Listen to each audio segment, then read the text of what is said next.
Red TV अपने सभी दर्शकों का हार्दिक अभिनंदन करता है। जैसा कि आप देख रहे हैं, आज देश के कोने कोने में घर घर में राम नाम का डंका बज रहा है। हर घर हर बच्चा उत्साहित है राम जन्मभूमि अयोध्या में भगवान राम के मंदिर की पुनः प्रतिष्ठित होने के उपलक्ष्य में रामलला की मूर्ति पूरे जोर शोर से पुनः मंदिर परिसर में स्थापित होने जा रही है। भव्य मंदिर बन रहा है। देश में दीपावली का माहौल तैयार हो रहा है। अभी तक सामान्यतः जो दीपावली के समय भी जो एक रौनक हुआ करती है, उससे हजारों गुना ज़्यादा अभूतपूर्व उत्साह है आम जन में। अभी 2-3 दिन पहले मैंने कुछ एलईडी वॉल वालों से संपर्क किया था कहीं अलग अलग जगहों पे लगवाने के लिए। तो एक मेरे मित्र हैं नौशाद भाई, उनका ये कहना था कि भैया एलईडी वॉल जिसपे कि सीधा प्रसारण होगा मंदिर में जो भगवान की मूर्ति की प्राण प्रतिष्ठा का, बोले एलईडी वॉल की इतनी ज़्यादा डिमांड है कि घर घर में गली गली में हर चौराहे पे एलईडी वॉल लग रही है। और अभी तक कभी ज़िंदगी में इतनी ज़्यादा डिमांड इस तरह की कभी पैदा ही नहीं हुई। ऐसी तरह से हर व्यक्ति अपने स्तर पे झंडों की करोड़ों में बिक्री हो चुकी है। केसरिया ध्वज घर घर में लहरा रहे हैं। हिंदू धर्म की गौरव पताका चारों ओर अपने शान से लहरा रही है। लेकिन इस पूरी जो आज ये गौरव का जो क्षण आया है, जो ये खुशी का जो पल आया है, इस पल के पीछे एक बड़ी लंबी कहानी छुपी हुई है। एक बड़ा लंबा संघर्ष है, एक बड़ी पीड़ादायक अतीत है जो जुड़ा हुआ, जो काफ़ी लोगों के बलिदान से जुड़ा हुआ है, काफ़ी लोगों के संघर्ष में है। ऐसे कई हजारों लाखों लोग हैं जिन्होंने बिना अपना नाम दिए और मौन साधना की है इस मंदिर निर्माण के लिए, आहुतियाँ दी हैं अपने प्राणों की। और एक बड़ा सतत चलने वाला 300, 400, 500 साल का संघर्ष है जो धीरे धीरे करते करते अब जाके एक भव्य स्वरूप में हमारे सामने आया है। ये उन लोगों के बलिदान की कहानी है। ऐसी ही कुछ कहानियाँ और कुछ संस्मरण, कुछ पुराने किस्से जुड़े हुए उन सभी यादों को समेटने का एक छोटा सा प्रयास है। आज हमने अपने स्टूडियो में आमंत्रित किया है 3 वरिष्ठ कार्य सेवकों को। सबसे पहले मुकेश जी जैन का मैं अपने स्टूडियो में स्वागत करूंगा। ये आरएसएस के स्वयंसेवक हैं। नमस्कार मुकेश जी। ये वनवासी क्षेत्रों में जाके और एक अपनी तरफ से वनवासियों की सेवा करना, उनके सामाजिक उत्थान के प्रयास करना, कैसे उन्हें मुख्य धारा में ला सकें, धर्म के साथ जोड़ सकें, आरएसएस की ओर से ये सतत प्रयत्नशील हैं उन क्षेत्रों में। मुकेश जी नमस्कार।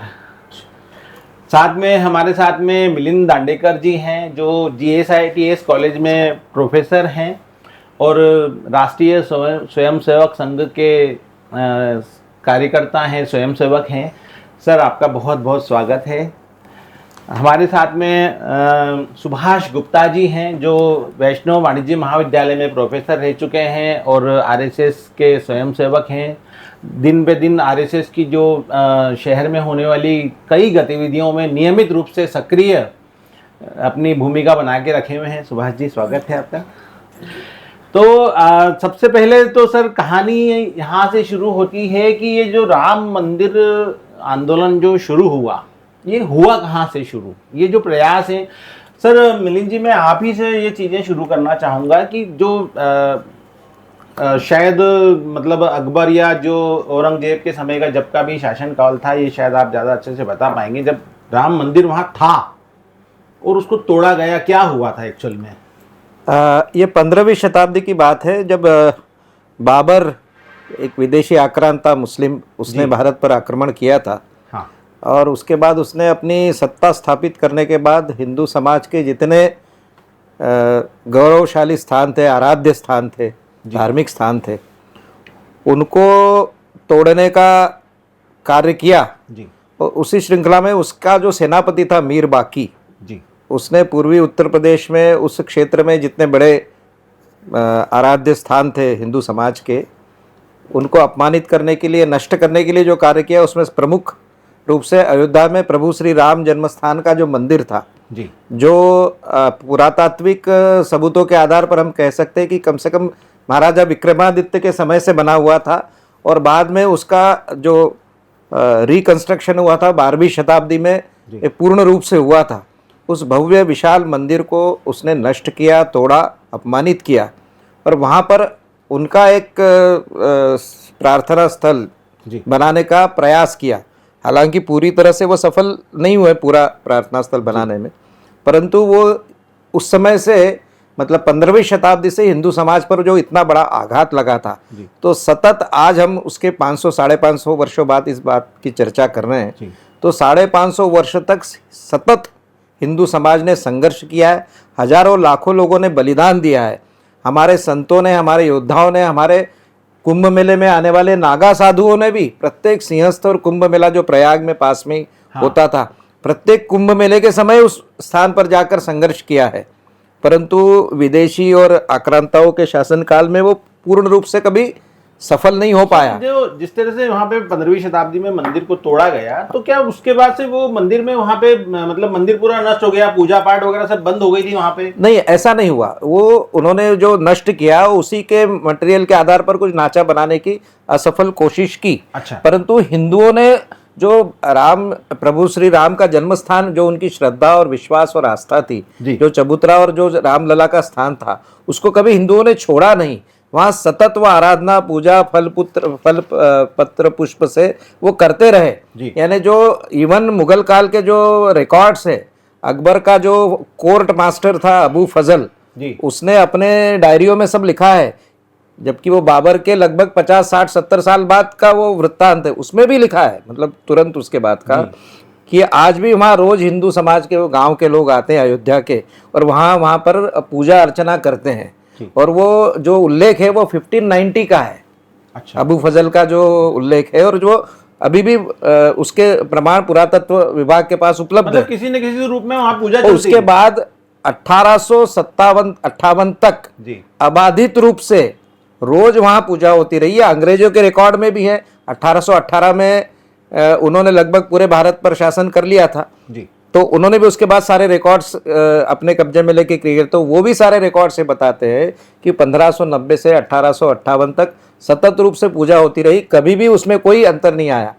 भले ही शासन मुगलों का रहा, भले ही शासन अंग्रेजों का रहा, पर हिंदू समाज ने कभी दावा नहीं छोड़ा, सतत संघर्ष किया और बलिदान देते रहे। ये बड़ी बात है। मुकेश जी, ये जैसे कि मिलिंद जी ने बताया कि 1590 या जब से भी, उसके पहले से, बाबर के समय से ही वहाँ रेगुलर पूजा होती थी, लेकिन एक वहाँ पे अचानक से 1949 में रामलला की मूर्ति प्रकट हुई। वो क्या बात हुई, वो क्या कहानी है? उसके बारे में देश आज़ाद हुआ जी 15 अगस्त 1947। उसके बाद 1949 में भोर में रामलला की मूर्ति प्रकट हुई। किस तरह से, क्या प्रकट हुआ, मतलब कैसे हुआ? उसके बारे में जो रिकॉर्ड उपलब्ध है वहाँ के बारे में जी, उसमें वहाँ के डिस्ट्रिक्ट मजिस्ट्रेट उनका ये, और वहाँ का जो थाने में जो रिपोर्ट है, कि अचानक भोर में एकदम रोशनी प्रकट हुई और रामलला की मूर्ति दिखी। अच्छा। और उसके बाद आधे घंटे के अंदर अंदर वहाँ गाँव वासी, अयोध्या वासी घंटे घड़ियाल लेके और आरती के लिए पहुंच गए। मतलब 1 घंटे में वहाँ पे अचानक से हो गई और लोग पहुंचते जा रहे थे, मतलब वहाँ ऐसा उनके रिकॉर्ड में है। तो रिकॉर्ड भी कोई मुस्लिम, वहाँ का ये बताया जाता है कि वहाँ के एक इंस्पेक्टर है जी, वो मुस्लिम समाज से, उनके रिकॉर्ड में लिखा हुआ। क्या नाम था सर? थानेदार थे वो। अच्छा जी। उनने वहाँ पर ये बताया कि भैया, उनके भी ये प्रश्न है कि भैया अचानक एक रोशनी प्रकट हुई। अच्छा। क्योंकि वो जैसे जिसको भी प्रथम सूचना रिपोर्ट के आधार पर उनने अपने बयान दर्ज किया है, और जो रिकॉर्ड में है और कोर्ट में भी उनने प्रस्तुत किया। ऐसा भी कुछ सुनने में आता है कि वहां पे उस समय जो, चूंकि भारत का उस समय जो संविधान शायद बना ही नहीं था या बन रहा था, लेकिन उस समय कुछ जैसे प्रधानमंत्री और मुख्यमंत्री जो उस समय उस राज्य के थे, उन्होंने उस मूर्ति को वहां से हटाने का भी कुछ ऑर्डर किया था। उसमें ऐसा हुआ था कि उस समय तक भारत का संविधान बना नहीं था, और 1935 1935 का गवर्नमेंट ऑफ इंडिया एक्ट लागू था, जी। गवर्नमेंट ऑफ इंडिया एक्ट में इस प्रकार के सभी मामलों में सर्वाधिकार डिस्ट्रिक्ट मजिस्ट्रेट यानी कलेक्टर के पास थे जी। और चूंकि निर्वाचित सरकारें नहीं थी आई थी, तब तक चुनाव नहीं हुए थे। 1952 में हमारे यहाँ प्रथम आम चुनाव हुए। हाँ। तो निर्वाचित सरकार न होने के कारण सारे अधिकार नौकरशाही यानी ब्यूरोक्रेट्स के पास थे। तो 35 के एक्ट उस समय लागू था। तो ऐसा बताते हैं कि प्रधानमंत्री, तत्कालीन प्रधानमंत्री जो थे, उन्होंने जवाहरलाल नेहरू, हाँ, नेहरू जी ने तत्कालीन संयुक्त प्रांत के मुख्यमंत्री को पत्र भी लिखा था कि इसको आप जल्दी सॉल्व कीजिए, मूर्तियों को हटाइए वहां से वगैरह वगैरह। ऐसा रिकॉर्ड्स है, ये मेरा कोई ओपिनियन नहीं है, it is a matter of government records जी। तो मुख्यमंत्री ने कलेक्टर को कहा कि आप ऐसा कीजिए। तो कलेक्टर ने कहा कि आप मुझे आदेश दे नहीं सकते, और किस आधार पर देंगे। 1935 का गवर्नमेंट ऑफ इंडिया एक्ट यहाँ पर लागू है, जिसमें इस फैजाबाद का कलेक्टर मैं हूँ, डिस्ट्रिक्ट मजिस्ट्रेट, मेरे पास अधिकार है कि विधि सम्मत कार्य और निर्णय लेने में मैं सक्षम हूँ और मैं ये नहीं हटाऊंगा।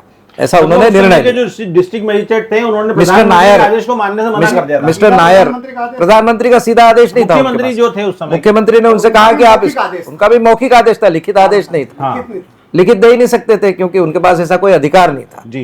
तो उन्होंने कहा कि नहीं, मैं 35 के गवर्नमेंट ऑफ इंडिया एक्ट से और जो विधि सम्मत कानून व्यवस्था और सामाजिक सद्भाव, इसको देखते हुए मैं जो निर्णय लूंगा उस पर कायम रहूंगा। सिविल जज ने उसका ऑर्डर दिया हुआ है 1950 में कि मतलब कोर्ट में मामला पहुंच गया कि पूजा के मामले में पहुंचा। हाँ। मूर्तियां तो नहीं हटेगी, ये तो डिस्ट्रिक्ट मजिस्ट्रेट का, कलेक्टर का फैसला हो चुका था। हाँ। अब उस मूर्ति का क्या किया जाए, तो पूजा का अधिकार है जब मूर्ति स्थापित है वहां पर। तो हिंदू समाज ने उसकी मांग की, तो फैजाबाद के सिविल कोर्ट ने उस समय आदेश दिया कि निर्बाध रूप से प्रतिदिन इसकी पूजा अर्चा, मतलब 1950 में ही रामलला की पूजा अर्चना की 1950 में पूजा शुरू हो गई। इसकी एक और बात बता रहा हूँ जी। 1950 से 1962 तक हाँ, सामने वाला पक्ष कोई भी कोर्ट में नहीं गया।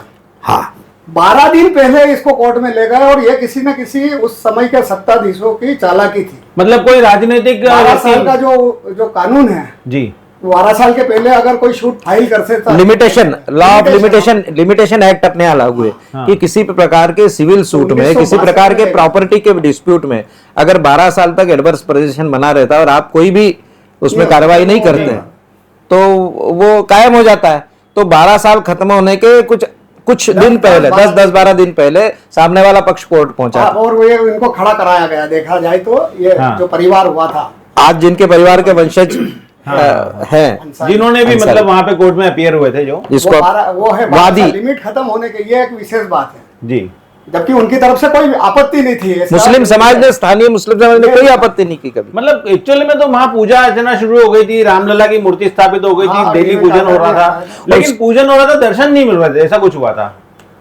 हाँ, उसमें केवल इतना था कि कानून और व्यवस्था और भीड़ एकदम उसमें कुछ हो नहीं जाए, इसलिए एक सुरक्षा के तौर पर जी वहां के कलेक्टर ने वहां पे एक जाली का फाटक लगा दिया था जिसके ऊपर ताला था, जो प्रसिद्ध ताला खुलने की हम जो बात करते हैं वो वही ताला है, एक जाली का फाटक लगाया गया। को भी काफी श्रेय दिया जाता है उस चीज का। जी। तो वैसे ये जहां तक मेरा विषय है कि रामलला की मूर्ति तो 1949 में प्रकट हुई, लेकिन इसका जो राम मंदिर, राम जन्मभूमि जो आंदोलन हुआ शुरू, ये एक्चुअल में जैसे आपने बताया था कब से शुरू हुआ, 83-84 ऐसा कुछ आपने अभी तो चर्चा में बताया था कुछ। हाँ, जिसको कई राजनीतिक पक्ष और बाकी लोग जिस प्रकार उसका पक्ष रखते हैं और कहते हैं कि पॉलिटिकल रूप से प्रारंभ हुआ था। हाँ, या इनकी 2 सीटें राजनीतिक रूप से भारतीय जनता पार्टी की 2 सीटें आई है और उसका बाद ही शुरू किया। हाँ, ये गलत और मतलब 83-84 में जब लगभग इंदिरा गांधी जी की उस समय इंदिरा गांधी थी, जब 83 में एकात्मता यात्रा प्रारंभ हुई थी। अच्छा। उसका भाव था कि भारत एक है जी, भारत का समाज एक है, सभी जातियां समान है, सभी जातियां महान है। ये परम पूजनीय सरसंघ चालक जी बाला साहब देवरस ने पुणे की व्याख्यान में बसंत व्याख्यान बसंत, मतलब पहले 84 में, लगभग 84 में पहले एकात्मता यात्रा निकली। देश के चारों नदियों, पवित्र नदियों का जल उसका और जल का पूजन करना और जगह जगह धर्म अपना आराध्य देव के बारे में और भारत की एकात्मता के बारे में जानकारी देना, लोगों को स्वाभिमान के लिए अपनी अधिकार प्राप्त करना, इस बात का बोध कराया। उसके बाद फिर दूसरी यात्रा राम जानकी यात्रा है। राम जानकी यात्रा ये जन जागरण के लिए थी। जी। भैया अयोध्या में अपना जी मंदिर है, उसका मुक्ति आंदोलन होना चाहिए। अच्छा, तो ये मुक्ति आंदोलन मतलब ताला खुलवाना है, क्या बोल सकते हैं उसको? हाँ, ताला तो उसका बाद में अधिकार खुला। है, मंदिर बनाना सभी शामिल ही होगा, अच्छा। रहा होगा उस समय। जी पर हमारी प्रारंभिक जानकारी ऐसी जो मैं क्रमवार बता रहा हूँ जी। कि जिस प्रकार, मतलब ये घटना शायद 85-86 की है। हाँ, ये राम जानकी यात्रा 84-85 में निकली अच्छा, थी। फिर जी। उसको स्थगित भी कर दिया था अपने इंदिरा जी की हत्या के कारण। अच्छा, हाँ, उस समय तो खैर पूरे देश में एक दूसरी तो विकट ये स्थिति जन जागरण प्रारंभ हो चुका था। जी। तो ये मैं इसलिए ये चर्चा बात कर रहा हूँ, जो लोग कहते हैं कि राजनीति के कारण ये आंदोलन शुरू हुआ, ये गलत बात है। हाँ, मतलब ये तो हमें हिंदू आराध्य समाज का स्थान लेना, प्राप्त करना है, ये पहले से। मतलब ये तो बीजेपी से जोड़ देते हैं, या जो बैठे हैं अभी लोग, जो जिनको की दुकान जिनकी बंद हो गई है चलना।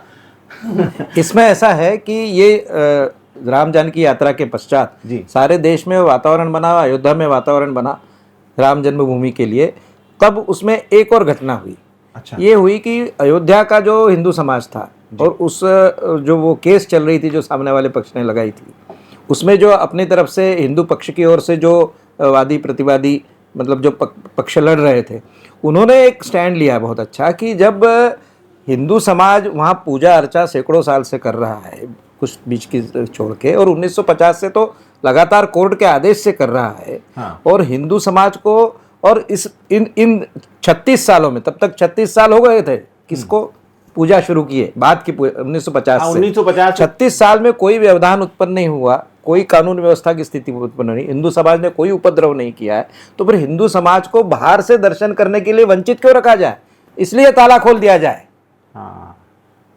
ये एप्लीकेशन लगाई गई कोर्ट में, फैजाबाद के सिविल कोर्ट में, डिस्ट्रिक्ट कोर्ट में। हाँ। कि भाई ये सभी तो बढ़िया चल रहा है, अब समाज में सभी तो वातावरण भी है, तो हमको अंदर जाके दर्शन करने दिए जाए। जी। तो जैसे ही ताला खुला, सैकड़ों हजारों लोग आने लगे, सभी पूरे देश भर से, वातावरण बन चुका था इन यात्राओं के कारण, जैसा मुकेश जी ने उल्लेख किया। तो लोग दर्शन करना शुरू कर दिया, और फिर आगे की योजना बनी कि अब भव्य मंदिर बनाया जाए उस स्थान पर। हाँ। 1990 में जो मुख्य रूप से कार सेवा आंदोलन हुआ, जिसके बाद हालांकि ये सारी पीछे की सारी कहानियां तो हम अभी की जैसे कर ही रहे हैं, लेकिन जो बड़ी शुरुआत हुई वो 1990 की कार सेवा, जिसमें लालकृष्ण आडवाणी जी ने रथ यात्रा सर निकालने की घोषणा की, और उसके बाद फिर मुरली मनोहर जोशी और साध्वी ऋतुम्बरा की पूरे हिंदुस्तान में जगह जगह सभाएं हुई, उमा भारती जी की ये कैसे बना, क्या उस समय का माहौल किस तरह से बना? ये जब ये ताला खुला, उसके बाद हिंदू समाज में हर्षोल्लास की लहर फैली। हाँ। फिर कार्यक्रम बना के भैया ताला खुल गया तो भव्य मंदिर भी बनना चाहिए। हाँ। तो मंदिर के लिए प्रारंभ करना चाहिए काम। जी। तो कार सेवा का एक आह्वान किया गया देश भर में कि लोग आए और अपने मंदिर निर्माण की प्रक्रिया का आगे बढ़ाएं। शिलान्यास के समय 1989 अच्छा। में कांग्रेस की दोनों जगह सरकार थी, और शिलान्यास की अनुमति राम जन्मभूमि मुक्ति समिति जो बनाई गई मंदिर बनाने के लिए, देश भर से आए लोगों ने और संतों ने मिलकर समिति बनाई। उसने सरकार से कहा कि हमको शिलान्यास की अनुमति दी जाए। ये शिलान्यास वाली कहानी ये है कि जो राम मंदिर जहाँ पे इस समय परिसर है, वहाँ पे एक विवादित 2.5 एकड़ भूमि थी, उस पे मंदिर निर्माण की अनुमति मिली थी, और उसके शिलान्यास के लिए ये पूरा प्रयास शुरू हुआ था। वो 89 में शिलान्यास हो भी चुका था। जी। शिलान्यास हो चबूतरा बन गया था जी। जहाँ पर मुख्य द्वार जिसको बताया था, वो शिलान्यास अपने ही एक समाज के बंधु रामेश्वर जी रामेश्वर बिहार के चौपाल रामेश्वर जी, उनके द्वारा किया। वो वंचित समाज से जी, उन्हीं के माध्यम से पहली ईंट रखी गई थी, पूजी थी। अच्छा। और देश भर के सभी संत महंत, बड़े बड़े संत महात्मा, मतलब वो जो उस परिसर में जो 2.5 एकड़ की भूमि है, वहां पे मंदिर निर्माण के लिए 1990 में अनुमति दी थी शासन ने। मतलब उसी की शुरुआत के लिए ये हुआ था मंदिर की शुरुआत। जी। तो फिर 1990 में जब मेरे ख्याल से मतलब उत्तर प्रदेश की सरकार बदली, और उस समय आडवाणी जी का रथ यात्रा शुरू हुई, मेरे ख्याल से उस समय बीजेपी भी अपने नए नए बिल्कुल हिंदुत्व के रथ को उन्होंने शुरू किया था आंदोलन। तब ये मुलायम सिंह जी का राजनीतिक क्या उस समय जो भी फैसला था, वो तो था तो राजनीतिक, उस रथ यात्रा को रोकने का, वो कैसे शुरू हुआ, क्या हुआ? वो राजनीतिक फैसला तो वो सब जहाँ केंद्र में सरकार विश्वनाथ प्रताप सिंह। हाँ, बीजेपी द्वारा समर्थित थी, ये राजनीतिक पॉलिटिकल मतलब केंद्र में वीपी सिंह जी थे, सॉरी, हाँ केंद्र में। पर इधर जो आह्वान था वो रथ यात्रा भी जाना थी अयोध्या, समारोह वही होना था, मंदिर निर्माण का काम आगे बढ़ाना था, शिलान्यास हो ही चुका था। अच्छा, और सरकार समर्थन से चल रही थी, तो वो एक पॉलिटिकल विषय है जिसको बिहार में रोका गया जी। और इधर कार्य सेवा का आह्वान हो चुका था। तो जो यहाँ से कार सेवकों को ले जाने की जो प्रक्रिया प्रारंभ हुई जी, उसमें इस प्रकार जब हुआ आगे बढ़ेगा तो मुलायम सिंह सरकार, उस समय की जो सरकार थी वहाँ की, उनने जिस प्रकार के चैलेंज दिए थे कार सेवकों को, हिंदू समाज को, जिस तरह की उत्तेजना फैलाई थी, उसके परिणाम स्वरूप लोग अपने आप को दांव पे लगा के, मतलब मुलायम सिंह जी यादव मुख्यमंत्री थे, उन्होंने वो खुला ओपन चैलेंज कर दिया था कि मैं परिंदा भी पर नहीं मार सकता और यहाँ पर कोई भी आने नहीं दूंगा, पूरे उत्तर प्रदेश में प्रवेश पे रोकता जी। तो ऐसा आह्वान हुआ और फिर संगठन की और बाकी योजनाएं बनी कि अपने को जाना है और प्रतीकात्मक रूप से जाना है और वहाँ पे कार सेवा में सहयोगी बनना। अच्छा, मतलब एक सिंबॉलिक कार सेवा करने का प्लान था, बन चुका था ना चबूतरा, जिसका शिलान्यास का चबूतरा भी था, वहीं जाना है, वहाँ जो बताए वो करना है। अच्छा, इस प्रकार की योजना बनी। अब वो जाने देने नहीं जाने देने की उनकी चैलेंज हो गया। लगाई हुई थी। हाँ, एक तरह से मतलब उन्होंने आग में घी डालने का काम कर दिया उस चैलेंज देके। अब उस प्रक्रिया में मैं अपने यहाँ की बात बता सकता हूँ कि जिस जत्थे के नेतृत्व में मेरे साथ 26 साथी थे, इंदौर से आप लोग गए थे? इंदौर से लगभग 1700-1600 कार सेवक थे। नहीं, आपके साथ 26 थे। मेरे जत्थे में मेरे साथ हमको जितनी जिम्मेदारी मिली थी तो 26 को ले जाना और इनको सकुशल वापस लाने के प्रयत्न करना। अच्छा, और उसके लिए कुछ निर्देश थे, आहार ताए थी, वे ऐसे जाना, कम से कम सामान ले जाना, एक झोले से ज़्यादा होना नहीं, सूखी सामग्री क्योंकि वहाँ चैलेंज था, वो तो आपको किसी तरह घुसने नहीं दे रहे थे, ये खबरें आ रही थी। तो हम यहाँ से ट्रेन से चले झांसी के पास ललितपुर। अच्छा, और उस पूरी ट्रेन में दक्षिण भारत के कार सेवक थे जी, महिला पुरुष सब थे, हम भी उसी ट्रेन में थे, क्योंकि उसमें ये था कि जिसको जहाँ जगह मिले वैसे और पहुँचना है, किसी का कोई रिजर्वेशन नहीं, किसी को कोई संसाधन नहीं मिले। हमारी मानसिकता ये थी कि हमको 9-10 दिन पहले रवाना कर दिया था कि हो सकता है कि 8-9 दिन आपको पैदल चलना पड़े। तो हम लोग को पूरी ट्रेन को खाली करा ललितपुर में जी, मतलब उन्होंने रात्रि 11 बजे की बात, प्रशासन ने रुकवा दिया आपको? हाँ, पुलिस फोर्स लगी हुई थी, उन्होंने उतरवा लिया, पूरी ट्रेन खाली कराई, सब आराम से उतर गए। फिर वहाँ से पुलिस हर ट्रेन को रोक रही थी और वो हर एक को कार सेवा की समझा जा रहा था जी। अब उसमें यात्री भी हो सकते, पर हमको ऐसा लगा था कि पूरी ट्रेन को और कॉलेज विद्यालय इनको सब जेल बना रखा था उन्होंने। अच्छा, और उसी में हमको भेजने के लिए गए तो हम कम से कम 3-4 किलोमीटर चले होंगे गांव, मतलब वो गांव के बाहर रेलवे स्टेशन था, मतलब रेल की पटरी के सहारे आप 4 किलोमीटर आगे बढ़े? नहीं, ये गाँव में ले जा रहा था गिरफ्तार कर। रात को 11 बजे हमको उतारा जी, 12 बजे के करीब रास्ते में आया तो एक कोई लड़का आया हमारे पास कि आपको वहाँ जेल में ले जा रहे हैं, आपको नहीं जाना हो तो इधर, तो अंधेरी गली थी, सकड़ी 4-5-6 फीट चौड़ी, उसी में से ले जा रहे थे। तो हमको वहाँ पर बिठा लिया उनने, हमने कहा नहीं जाना, गिरफ्तारी नहीं देना, हमको तो आगे बढ़ना है। और उनने कह दिया कि यहाँ कुछ भी साधन नहीं है, ऊपर ये छत पड़ी है, इस पर सो जाना जी। फिर उसी बालक ने आके सुबह जगाया 5 बजे और रेलवे की 3-4 किलोमीटर आगे रेलवे की पटरी के वहाँ मंदिर था जहाँ चाय बन रही थी, गरम गरम चाय पिलाई और बोला इस पटरी के सारे चले जाओ, प्रयागराज पहुंच जाओगे आप। अच्छा, और वहाँ का एक कार्यालय का एड्रेस दिया था उन्होंने कि इस कार्यालय एड्रेस पे आप पहुँचोगे, जहाँ से आपको आगे की गतिविधि मालूम पड़ेगी। तो हम चले, रास्ते में चले, पैदल चले। हमारे साथ 68 साल की आयु के नारायण दास जी साबू माननीय संघ चालक थे उस समय। अच्छा, इंदौर से उसके माने जी, वो भी पैदल चल रहे थे, बुजुर्ग है उस समय, उनकी जो थी अवस्था, वो बिल्कुल पैदल चलते हुए हम 15-20-25 किलोमीटर चले। फिर किसी ने चलती हुई ट्रेन को चेन पुलिंग करी। फिर अच्छा, हमारे साथ, हमको मालूम नहीं कि हम समझ रहे थे कि हम 26 लोग ही हैं, पर हमारे आगे पीछे देखो तो लोग उसी कार सेवक ही थे सब।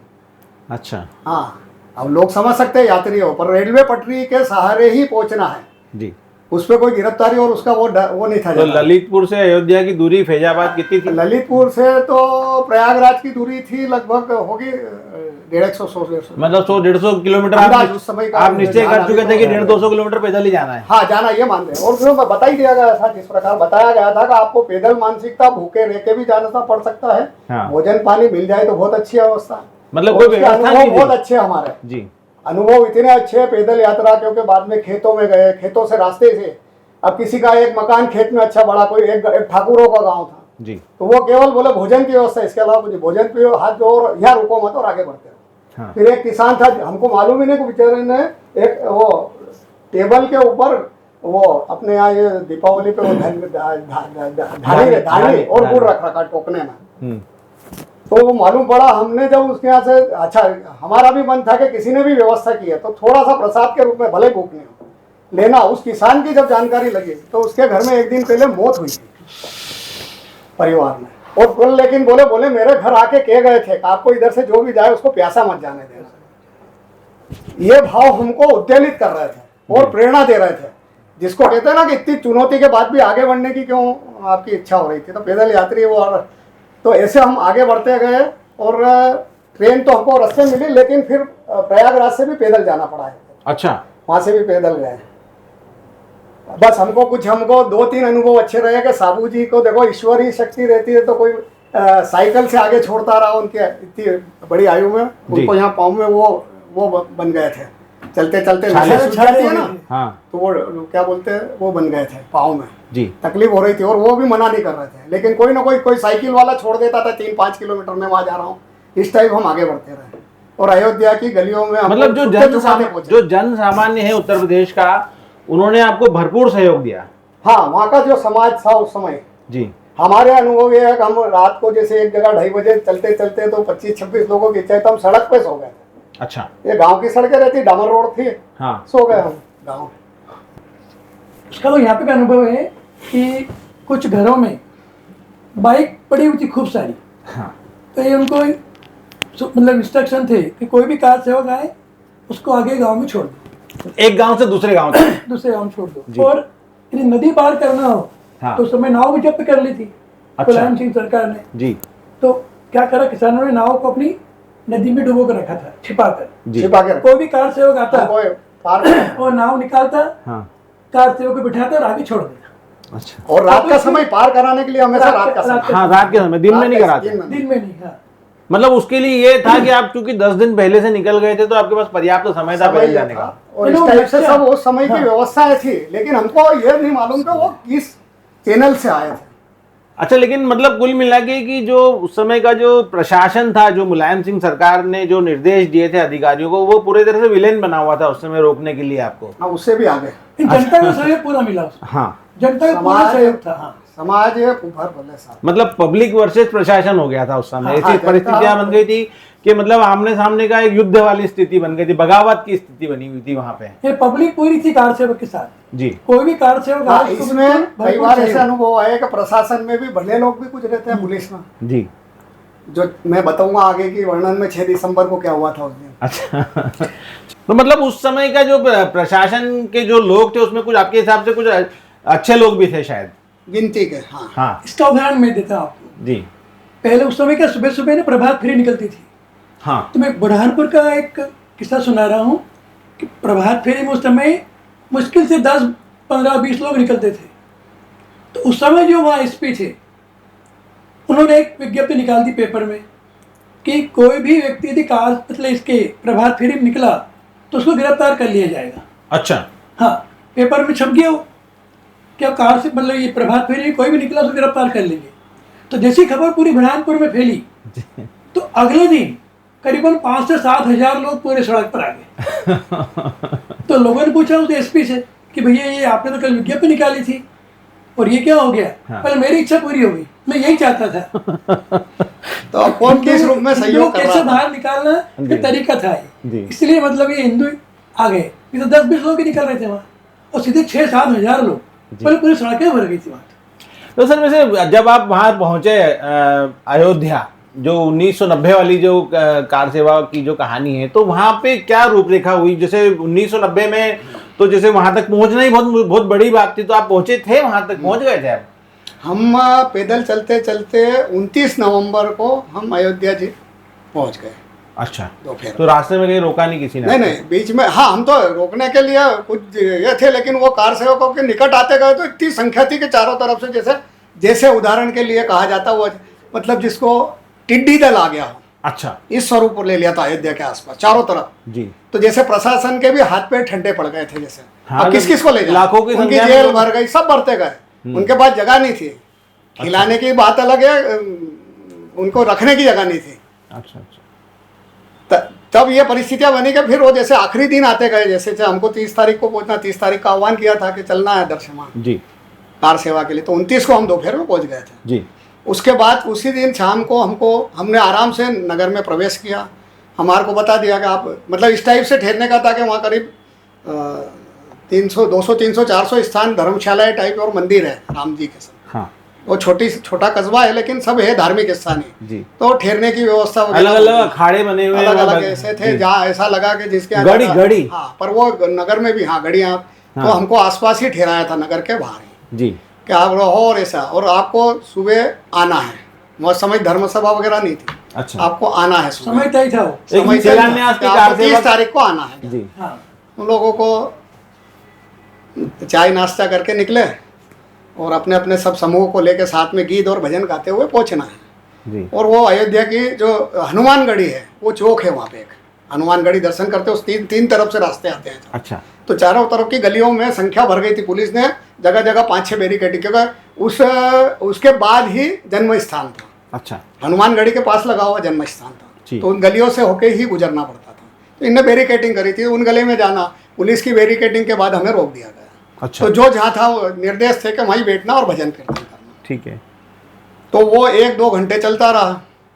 अब इसमें से क्या हुआ कि जो नारे वगैरह जोश और सब अपने अपने हिसाब से कुछ कर रहे थे, इसमें से हमारी आँख के सामने हुआ कि जो पुलिस की जो वाहिनी आती है बस, जिन बसों में, वो बस खड़ी हुई थी वहाँ हनुमानगढ़ी के बाद। जी। उस बस में अचानक कहाँ से एक साधु संत आए, वो बस में बैठे और 6-7 बैरिकेडिंग तोड़ते हुए जन्म स्थान पे पहुँच गए और उनके साथ पीछे हुजूम लग। ये 90 में? ये 30 तारीख नवंबर, हाँ, ये नवंबर। अच्छा। 29 को हम पहुंचे, 30 को ये हुआ जी। 30 को अपने को जाना कार सेवा करना और जन्म स्थान के निर्माण। तो उस समय पुलिस ने थोड़े बहुत डंडे बजाए, लेकिन घुस गए तो सब चले गए, ऊपर ढांचे पे चढ़ गए, भगवा झंडा फहरा दिया। अच्छा, उस समय 30 तारीख को। उस समय सिर्फ झंडा फहराने वाला 30 हुआ। तारीख को उस पर चढ़ गया। वो जो चैलेंज था, परिंदा पर नहीं मार सकता। परिंदा पर। तो हिंदू समाज इतना कायर नहीं है, हाँ। स्वाभिमानी है, वो किसी भी चैलेंज को स्वीकार कर सकता है, ऐसा मन में जो वहाँ के जो जाके आए उनने बताया हमको रात को अनुभव कथन। जी। तो उस तो समय वो आ गए लाठीचार्ज, फिर अपने अपने जैसे वापस आ गए हैं वहाँ से वो सब। मतलब वो झंडा फहराने वाला काम हो गया। फिर झंडा, हाँ, झंडा 30 नवंबर को फहरा दिया। जी। फिर ये दमन कैसे शुरू हुआ? फिर 31 को वापस अपने अपने स्थान पे आ गए। अरे अब मतलब 30 को हम वापस रात को आए, भोजन किया, मतलब आप सब वहीं जमे हुए थे अयोध्या में? तो एक उत्साह भी था कार सेवकों में कि हमने एक चैलेंज तो पार कर लिया, लेकिन हमारा निर्माण तो प्रारंभ हुआ ही नहीं। हाँ, हम उद्देश्य से आए कि जो चबूतरा बना था निर्माण, जहाँ पे पूजन हुआ था, वहाँ से तो काम प्रारंभ करना, फिर सबकी वीडियो हो गई 2 तारीख को फिर चलना अच्छा, निर्माण के लिए, क्योंकि बाकी साधन सामग्री तो रखी थी वहाँ, ईंट चूना गारा रेती गिट्टी, जब 90 में हो गई थी शाला पूजन। जी। पर उस दिन भी वही बैरिकेडिंग थी उन्हीं गलियों में, और गीत गाते बैठ भी गए, जी। लेकिन उनको ऐसा लगा होगा कि जो बातें आ रही बाहर से, हाँ, उसमें से इस प्रकार की बातें हुई है कि वो बदला लेना है, ये कैसे ऊपर चले गए और झंडा गाड़ दिया, अच्छा, या किसी को खुश करने के लिए। हाँ, मतलब प्रशासन के ऊपर मैसेज उसने वो भेजने के लिए। गीत भजन गाते हुए, अब सामान्यता खड़े थे, कोई आगे जाने के बढ़ने के लिए प्रयास करता, उसी में से उनने लाठीचार्ज और गोलियां शुरू कर दी। अच्छा, और गोलियां लगी इस प्रकार की लगी कि किसी को भी पाँव में नहीं मारी गई। ये पता करना चाहिए जितने भी है, वो गोलियां पाँव में नहीं मारी गई। हालांकि सबसे पहले अश्रु गैस, लाठीचार्ज, उस समय के आपको प्रमाण नहीं मिलते कि ये सब किया गया है, क्रमवार किया जाता है, ऐसा कानून कहता है जी। लेकिन वो भी नहीं अपनाया गया। और बाद में तो ये बताया कि जैसे हमारे शरद जी कोठारी और राम जी कोठारी को तो निकाल के मारा गया। कैलकाटा के लोग थे। ना, हाँ, ना, स्वयं कोठारी बंधु। जी। कोठारी बंधु, उनको तो आश्रम में से पानी पिलाने के नाते आश्रम में से दरवाजा खुलवाया जी, कि हमें पानी पीना है, और सादी ड्रेस में थे, मतलब एक एक आदमी को पकड़ पकड़ के गोलियां मारी गई। गोलियां मारी। ऐसा भी कहीं अभी पढ़ने में आया था कि उस समय जो लोगों ने भगवा वस्त्र पहने थे, जो साधुओं के कपड़े जिन्होंने धारण किए थे, उन पे सबसे ज्यादा अत्याचार किए गए, उनको बहुत बेहद बेदर्दी से मारा गया, और उनको खूब मतलब छांट छांट के गोलियां मारी गई उनको। वो अत्याचार वो पहले से ही शुरू कर दिया। जब कार सेवक जा रहे थे हाँ। और सामान्यतः हिंदू समाज में कई लोग ऐसे जो किसान लोग टाइप के भी रहते जो गमछा डालते हैं, हाँ। उन्हीं लोगों को भी जेल बिठा दिया था, जेल में बिठा दिया गया था। जैसे केसरिया कुछ भी पहना है, हाँ, भगवा कुछ भी पहना है, ये उस समय का अत्याचार की पराकाष्ठा थी। तो सामान्य जन तक, अच्छा गांव तक ऐसे लोग छोड़ रखे थे उन्होंने। तो जब इतने लोगों को गोलियां मार दी गई, लाठी चार्ज हुआ, तो आप कैसे बच गए फिर? तो अब 5 लाख में और प्रभु राम की कृपा। जी, नहीं मतलब आपके सामने ऐसा कोई घटना हुई आंखों देखी? हमारे सामने ही ये 2 नवंबर की घटना है जी, जिसमें हम भी उस जत्थे में शामिल थे, जहाँ कार से हमारे से 100 मीटर, मतलब जैसे 500 मीटर तक भरा हुआ था, आधा किलोमीटर तक गलियां भरी हुई थी कार सेवकों से। जी, तो उस समय जो जहाँ है वहाँ हम बैठ गए, हम भी सड़क पे बैठे थे, गीत भजन कर रहे थे। हाँ। तो शुरुआत में भगदड़ आगे से आई, तो भगते हुए लोग आए, गोलियां चली रही थी, तो उस गली में मारते मारते वो भी आ रहे थे। हमारी देर हम रुके इसलिए गए थे कि हमारे माननीय साबू जी गिर गए थे। अच्छा, तो गली में गिरे तो लोग भाग रहे, तो उठाने में हमको कम से कम 5-7-10 मिनट लग गए। हाँ, भगदड़ इतनी और मच गई। बचाने में 5-6 स्वयंसेवक थे, उनने घेर रखा था, और वो उनके ऊपर वो भी गिरे जा रहे थे, फिर खड़े होते थे, फिर गिरे जा रहे, और हम देख रहे थे कि यार अपन तो आज गए। हाँ, लेकिन एक जोश था जो उत्साहवर्धन भी कर रहा था। मतलब आपके सामने ऐसा कोई गोली ये घटना में हमारे सामने गोलियां लगी, तो कोई घायल पड़ा हुआ था, हमने ले जाके एक छावनी में उनको सुलाया था। हम समझे क्या है कि घायल हो गए। हाँ। लेकिन हमें बाद में बताया गया कि उनकी मृत्यु हो गई थी। कुछ गूगल पे और दूसरी कहानियों में पढ़ रहा था कि उस समय इतना जब ये बर्बरतापूर्वक आंदोलन हुआ, उस समय कुछ अधिकारियों की पत्नियां, जो बड़े वरिष्ठ अधिकारी थे वहाँ की, उनकी पत्नियों ने वहाँ पे इस पूरे घटना के बाद एक मार्च निकाला, और मार्च निकाल के हाथों में तख्तियाँ लेके पूरा जुलूस की शक्ल में वो वहाँ के उस समय जो तत्कालीन कमिश्नर थे उनके पास गई, और उन्होंने उनसे बोला कि ये जो आप अत्याचार कर रहे हो, जो जनरल डायर का जो आपने रूप धारण कर लिया है, ये बंद करो आप। सत्य है, इस प्रकार ये सब घटना है और इस प्रकार के काम हुए थे, और इस तरह का लोगों ने विरोध भी दर्ज करा है। लेकिन एक तानाशाही और केंद्र में बैठी हुई सरकार भी उनको सहयोग कर रही थी ना उस समय। वीपी सिंह जी की सरकार जो थी। तो फिर आप इस पूरे जो भी इतना अत्याचार हुआ, फिर उसके बीच वापस आपका लौटने का क्या कार्यक्रम रहा? कैसे फिर वापस वहां से लौटे? 2 नवंबर के बाद जी, ये सब घटनाक्रम हुआ।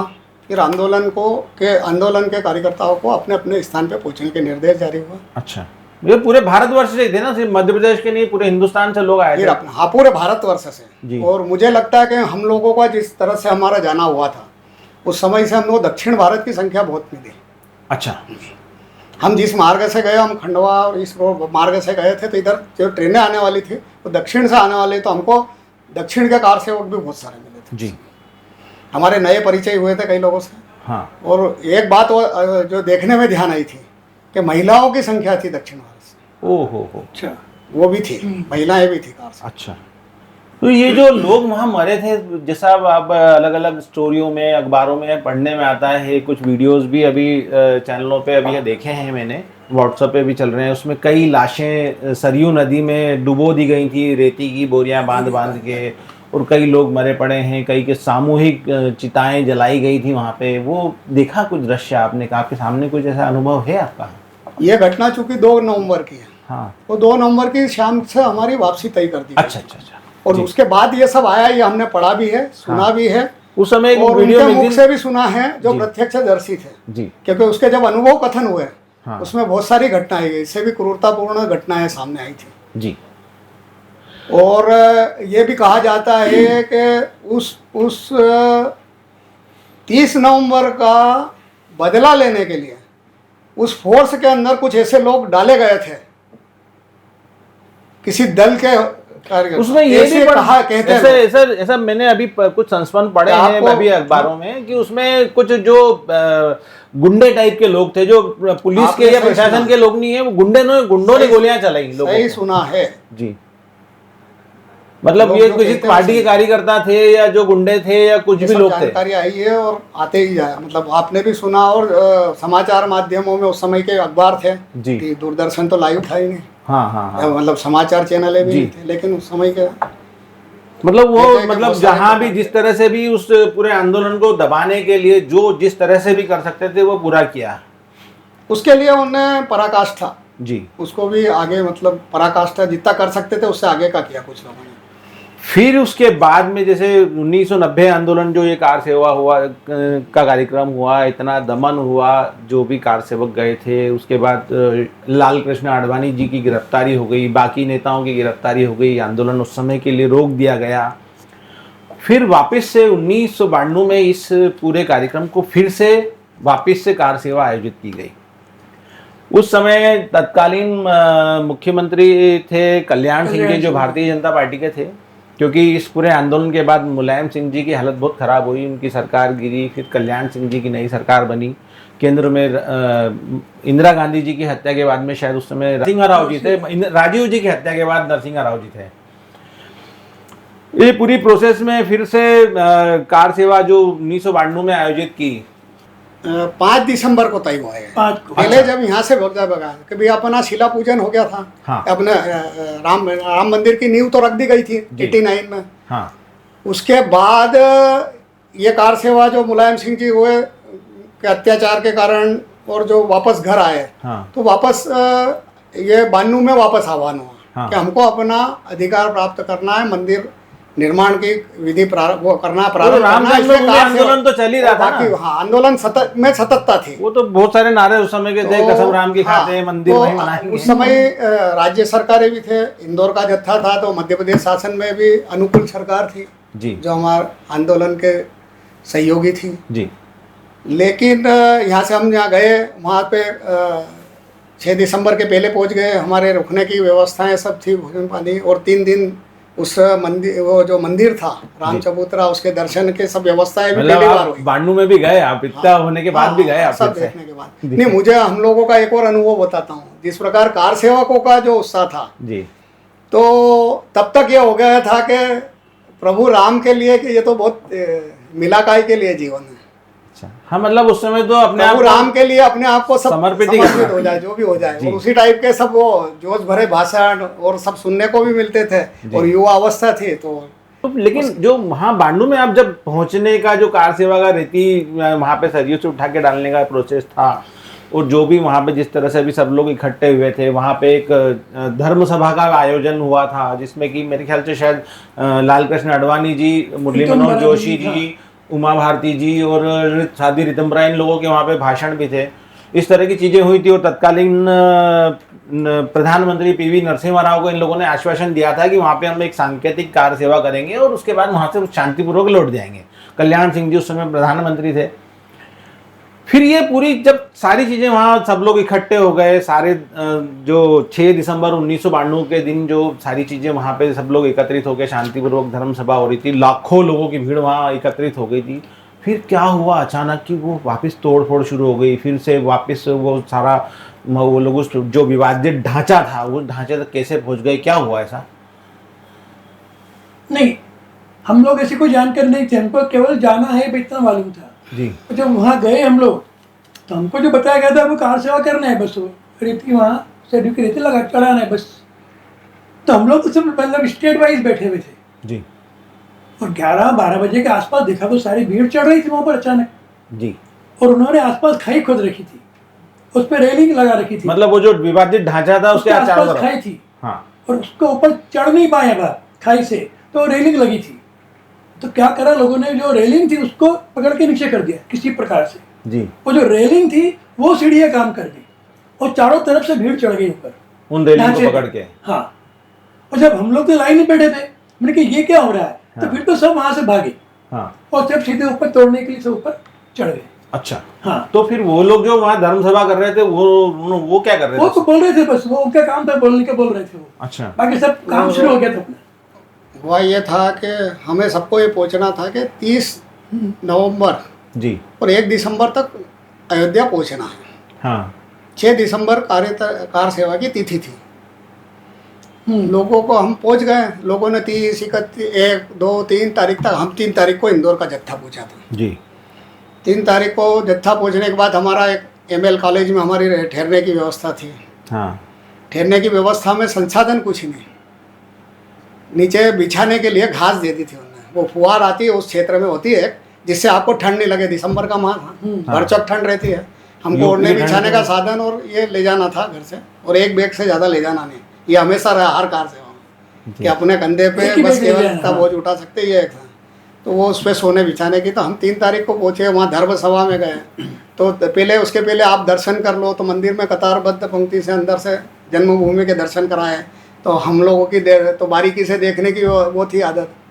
तो वो सब कसौटी के खंभे, कहीं कोई लिखा हुआ कुछ है। अच्छा, मतलब वो ऐसे सब- जो पुराने मंदिर के अवशेष थे वो वहाँ पे? हाँ, खंभे 16 खंभे लगे हुए थे उसमें।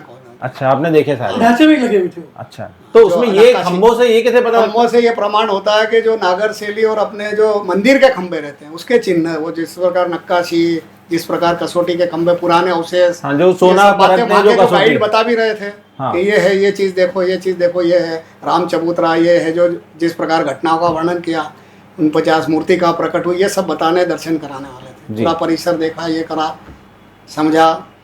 और ये दूसरे दिन, तीसरे दिन, 5 तारीख को फिर धर्म सभा, रोज एक धर्म सभा होती थी, उसमें आह्वान अच्छा, होता था रोज ही होती थी? क्योंकि उसमें ये ध्यान बार बार वो जो जिस प्रकार अखबारों में छप रहा था और चर्चाएं चल रही थी, या रेडियो समाचार पत्र और केंद्र सरकार राज्य सरकार का जो चल रहा था, जिसमें बताया जा रहा था कि आश्वासन दिया है कार सेवा नहीं करेंगे या प्रतीकात्मक करेंगे कल्याण सिंह जी के माध्यम से, ये सब बातें। इस कारण से कई समाज के जो आए हुए वहाँ बंधु थे कार सेवक, उनके मन में भी एक कार सेवा होगी कि खाली ये। तो फिर 5 तारीख को मंच से आह्वान हुआ। निश्चित मन में ये भी था कि ये खाली बेवकूफ बना देंगे, वापस भेज बार देंगे। बार नहीं आते हैं, और मंदिर कब बनेगा, हाँ, कब बनेगा, अगर नहीं करेंगे, निर्माण नहीं करेंगे तो बनेगा कब? हाँ। ये मन में भाव तो था। जब हम रात को चर्चा करते थे लोगों से, हम अन्य प्रांतों में भी जाते थे, एक हमारे अंदर ये काम करते करते भाव भी था कि लोगों की मन स्थिति समझना। नहीं, एक लोगों में तो राजनीतिक हम वहाँ जो आकार सेवक आए थे उनसे समझने जाते थे रात को, नए लोगों से, जी, कि अब क्या करना चाहिए ऐसा। तो उनके मन के भाव प्रकट होते थे। कई बार ऐसा लगता हाँ। था कि हम क्या बार बार कितनी बार आएंगे यहाँ। जो राजनीतिक लेकिन लोग हैं हम उन पे समझ नहीं पाया तो कोई होती भी। थी कि ये यूज करेंगे, वापस खाली वापस भेज वो देंगे। राजनीतिक तो नहीं था, क्योंकि जिस नहीं, प्रकार एक शंका आम लोगों के मन में तो रहती हाँ, आम जनता में रहता है, लेकिन वो होता है कि किस प्रकार का स्वरूप बनेगा, ये सब मन में भाव आते। चर्चा कई प्रकार की करते थे, हाँ। क्योंकि उसमें कार सेवक में संगठन के माध्यम से थे और बाकी हिंदू समाज से जनरल भी आए हुए लोग भी रहते हैं। हाँ, तो सभी चर्चा का मन भापने का कोशिश भी करते थे अपने कुछ लोग। जी, उनके अंदर भोजन करते समय दूसरे की पंक्ति में साथ में बैठ जाना, इस प्रकार के प्रयोग भी किए। इंदौर के कार्यकर्ताओं को ये ट्रेनिंग दे के भेजा था कि लोगों के मन ये जांचना कि लोगों के मन में क्या, बार बार कार सेवा के बुला रहे। तीसरी कार सेवा थी ना ये। हाँ, तो और तब तक कुछ खाली वो ओटला ही चबूतरा बना था भूमि पूजन का, उसके बाद कुछ आगे बढ़ नहीं रहा था। इसी समय पर 5 तारीख को फिर आह्वान हुआ कि आप सरयू में से रेती लेंगे और यहाँ लाएंगे, क्योंकि रेती से ही निर्माण होना, ऐसा करके मन बनाया गया था। तो 6 दिसंबर को सब गए, सुबह रेती भी लाए। प्रतीकात्मक करना ये है। ये जो 10, 11 बजे, 12 बजे सबने वहाँ गया, क्या हुआ, अचानक हुआ, लेकिन उसके पीले मंच से बहुत रोकने के प्रयत्न किए। हाँ, सबने आह्वान किया, जिसे बताया ना कि सभी भाषाओं में बोला गया, मतलब दक्षिण भारत के तो उधर तमिल भाषा में, हाँ, मतलब मलयालम भाषा में सबके आह्वान हुए। उस मंच में थे उस भाषा के जी। कार्यकर्ता, अधिकारी लोग, और सब रोकने के प्रयत्न किया, पर वो हिंदू समाज फिर उस दिन टूट ही अपने गया। अपने स्वाभाविक उसमें आ गया कि प्रभु इच्छा थी वो हो गया। जी, इसका एक उदाहरण भी मैं आपको, जी, हमारे साथ एक कार सेवक थे, रामचंद्र कर संग्रह, बहुत उत्साही थे वो। जी, वो ढांचे के ऊपर चढ़ गए थे और बाकी लोग ढांचे नीचे से तोड़ रहे थे। हाँ। ऊपर तो बहुत मतलब बहुत मजबूत बना था वो, तो ऐसे तोड़ेंगे तो टूटेगा ही नहीं कभी वो। हाँ, तो नीचे से तोड़ना शुरू किया, तो जैसे ही नीचे का तोड़ा वो अपने आप गिर गया, हाँ, तो उनकी टांग फंस गई थी उसमें। ओहो हो, तो उनको वहां से उठा के लाए हम लोग हॉस्पिटल में। मतलब कई कार्यकर्ता तो इस रूप में लगे थे कि भाई ऊपर भी तोड़ रहे और नीचे दीवारें भी तोड़ रहे। हाँ। दीवार थे 6-6 फुट की थी। कोई प्लानिंग से तो हो ही नहीं रहा कोई था। विदाउट प्लानिंग हाँ। था। तो क्या है, आज अब लोग कहते हैं कि वहाँ संसाधन गेती फावड़े आ गए, वो तो आए होंगे भैया, प्रशासन के ही गेती फावड़े लगे थे जब ये बैरिकेटिंग करी थी ना इनने। हाँ, 8-15 दिन जो चलाया था वहीं पड़े हुए थे बहुत सारा साधन। तो और जिस प्रकार की बैरिकेटिंग में वो थे एंगल और पाइप, हाँ, वो ही उखाड़ के उनका उपयोग कर लिया। हाँ, इंदौर के 50 लोगों के हाथ में ईंटें थी जब घर आ रहे थे ट्रेन के अंदर। अच्छा, वहां से हाँ, लेके आए? ईंटें सब वहाँ का मटेरियल कोई बचा नहीं, पूरे भारत में पहुंच गया। ईंटें लाए थे साथ में। अच्छा, मतलब वहां छोड़ा ही नहीं कुछ? एक कुछ वो जमीन समतल हो गई। और जी। उसके बाद शाम को ये 6 बजे हो गया, 7 बजे, शायद 6-7 बजे शाम को, मालूम नहीं, पर सरकार बर्खास्त कर दी, ऐसा बताया 4 राज्यों के। ऐसा कहीं टीवी रेडियो समाचार आया था, ये हुआ सब हुआ। लेकिन जिसकी बात खास बात ये है कि फिर 7 बजे बाद जहाँ रुके हुए थे और जिनके जिनको मालूम था, वापस से बुलाया गया कि ये चबूतरा भी निर्माण करना, फिर से बनाना है। वो समतल हो गई जमीन, वापस मूर्ति क्योंकि राम जी की मूर्ति तो ले आए थे बाहर जब ढांचा टूटा, हाँ। तो राम मंदिर यहीं है, तो वो वहाँ चबूतरा बनाया। और हमने देखा कि रात को 11-12 बजे BSF के हाथ में आ गई थी जगह, सब जूते निकाल के ऊपर दर्शन कर रहे हैं। मतलब वो वापस बन गया था, चबूतरा मंदिर अस्थायी जो टेंट में रखा था जो, वो हमने वो दर्शन रात्रि को वापस बुलवाया था कार सेवकों को, प्रमुख ऐसे लोगों को कि भैया आप आओ और आपको मेहनत करना, तगारी से सीमेंट कंक्रीट उठा के देना ऊपर। बहरहाल जो कहानी तो बहुत लंबी है और संघर्ष बहुत बड़ा है, ये तो बहुत कुछ चुनिंदा से संस्मरण है। ऐसे बहुत सारे रोंगटे खड़े करने वाले वाक़ये हैं, ऐसी बहुत सारी कहानियां हैं, बहुत कई सारे संघर्ष इस पूरे आंदोलन से जुड़े हुए हैं।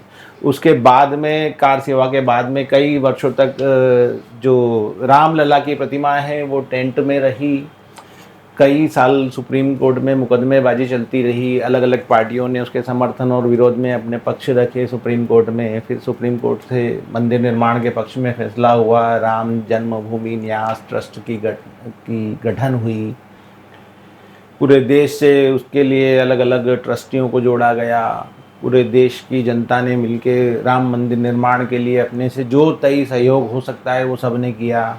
आज उस पूरे संघर्ष की परिणति जो 22 तारीख को होने वाली है,